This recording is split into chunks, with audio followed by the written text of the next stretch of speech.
Do you feel you're modeling appropriate and positive behavior for today's youth? Well, thank you. Are you a teacher?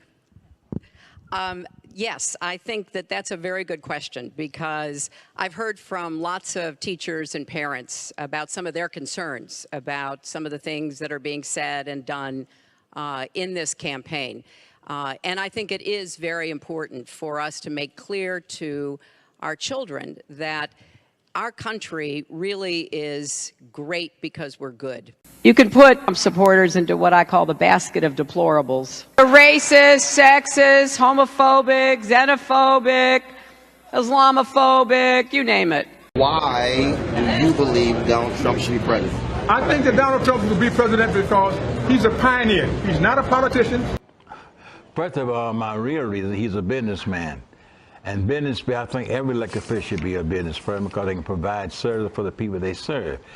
Wants to help all Americans. He surrounds himself with leaders like Dr. Ben Carson. There are many leaders that he surrounds himself with who know how to succeed in America. Okay, we'll talk about it. I'm not a super predator, Hillary Clinton. Okay, fine, we'll talk about it. You apologize to black people for mass incarceration? Well, can I talk, and then maybe you can listen to what I say? Okay, fine. Thank you very much. There's a lot of issues in this campaign. The very first speech that I gave back in April was about criminal justice reform and about predators. You're being rude. It's not appropriate. This is not appropriate. That's rude. Yeah, you want to hear the facts and just want to talk. I know that you called black youth super predators in 1994. Please explain to the record. Explain it to us. You owe black people an apology. Well, excuse us. That's inappropriate. Tell you what, if you will give me a chance to talk, I'll approach your side.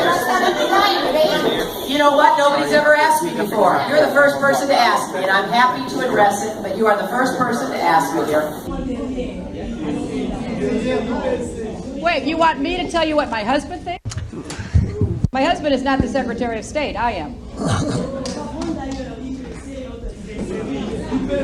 So you ask my opinion, I will tell you my opinion. I'm not going to be channeling my husband.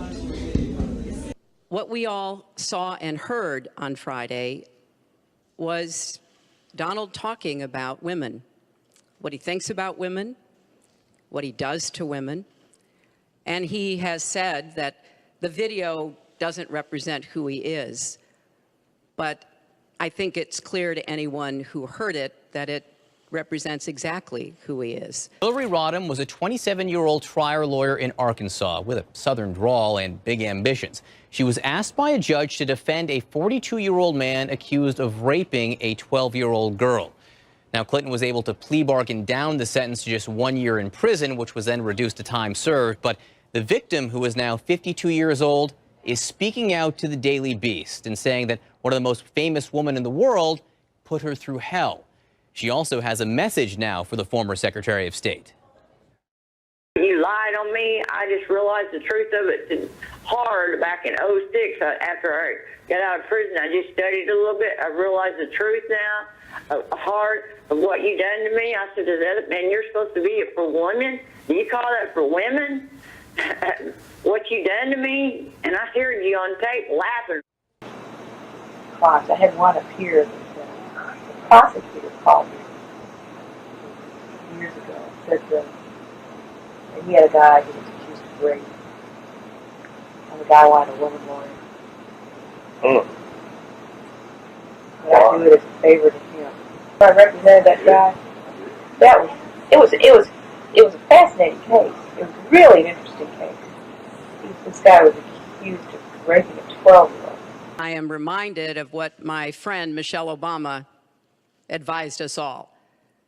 When they go low, you go high. The important aspects of this race is role modeling what good families should look like. And my view is that if you can't run your own house, you certainly can't run the White House. And he never apologized for the racist lie that President Obama was not born in the United States of America. He owes the president an apology. He owes our country an apology. And he needs to take responsibility for his actions and his words. Clinton cited an Associated Press article that discussed, in her words, quote, how Senator Obama's support among hard-working Americans, white Americans, is weakening again, and how whites in both states who had not completed college were supporting me. There's a pattern emerging here. Obama's support among hardworking Americans, white Americans, is weakening again. Hardworking white Americans. I mean, Hillary Clinton flat out said it. Her electability argument boils down, in effect, to working-class white Americans are not ready to vote for a black American president. Yeah, it was fairly shocking. I suppose at this rate, by the time we get to Kentucky, it'll be segregation now, segregation forever. There are people who are on the streets and involved in this movement who were there in '96 when the Welfare Reform Act was passed. They were there in 1994 when the Violent Crime Act was passed. They have a sense of how Clinton had a part in proliferating and spreading a lot of the problems that we're talking about now. It's a very well thought out crime bill that is both smart and tough. And we will eventually get a good crime bill like the president has proposed. It'll just take a little longer than it should have. In addition to what we saw, which is her speaking the talking points of the prison guards lobby, we also saw her come out to invoke the idea of super predators to push for these crime bills. They are often the kinds of kids that are called super predators. No conscience, no empathy. It was never used to describe anyone white. It was always used to describe young black men as a mass. I want very much to save what works and is good about the Affordable Care Act. But if we repeal it, as Donald has proposed, and start over again, right now we are at 90% health insurance coverage. That's the highest we've ever been in our country. Secretary Clinton, so I want us to get to 100%, but get costs down and keep quality up. We've got to figure out what to do now on health care. We wound up with the most expensive system in the world, and we insured the smallest percentage of people. Right now, we are at 90% health insurance coverage. That's the highest we've ever been. We wound up with the most expensive system in the world, and we insured the smallest percentage of people. And so many companies are going to part-time when it comes to FMLA. Well, that's why they're going to part-time. That and also the Affordable Care Act.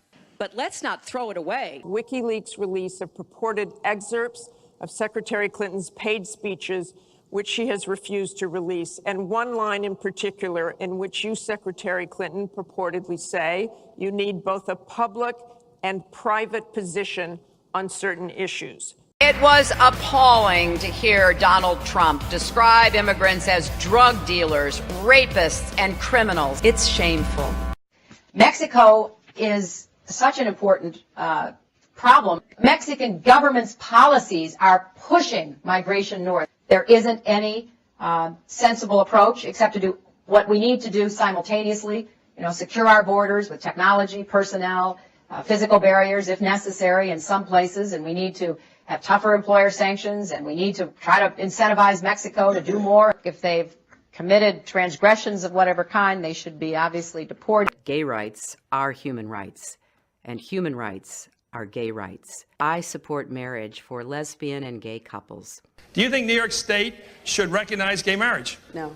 No. Okay. I believe that marriage is not just a bond, but a sacred bond between a man and a woman. I have been a critic of NAFTA from the very beginning. My concerns about NAFTA expressed years ago have been well documented and verified. I didn't have a public position on it. I have spoken consistently against NAFTA. And if you look at what I have been saying, it has been consistent. I have been consistent. You can go back and look at from the very beginning. I was one of the voices in the administration warning about NAFTA. Was one of the highlights of President Clinton's first term, passage of the North American Free Trade Agreement, also known as NAFTA. Critics blame NAFTA for the loss of manufacturing jobs in industrial states, including Ohio and Pennsylvania. Hillary Clinton helped get NAFTA approved. She held at least 5 meetings to strategize about how to win congressional approval. She helped the White House block opposition from labor and environmental groups, and she was the featured speaker at a crucial meeting. Participants in that event said, quote, Her remarks were totally pro-NAFTA. There was no equivocation for her support for NAFTA at the time. Oh, I think that everybody is in favor of free and fair trade, and I think that NAFTA is proving its worth. I think on balance, NAFTA has been good for New York and America. Never would have given President Bush the authority. I warned at the time it was not authority for a preemptive war. I believe we should withdraw starting within 60 days of my becoming president. So it is with conviction that I support this resolution as being in the best interests of our nation. A vote for it is not a vote to rush to war. It is a vote that puts awesome responsibility in the hands of our president. And it is a vote that says clearly to Saddam Hussein, this is your last chance. Disarm or be disarmed.